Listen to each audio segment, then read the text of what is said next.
today. Hi. Hello. Carrot hash. Making to the juicy onion, garlic, carrot, pancit, special pancit canton, and I put a little bit water.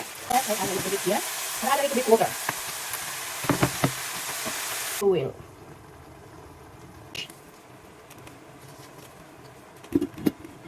So I add the carrot.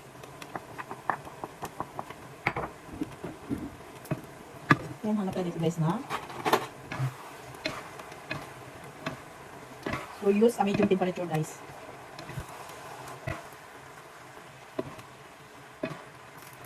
So this is my pancit canton guys. Here we are. So I sprinkle spring onion. Yan. It is dessert. This is my birthday today. Hi. Hello. So now that is my pancit canton that is for today. Yes.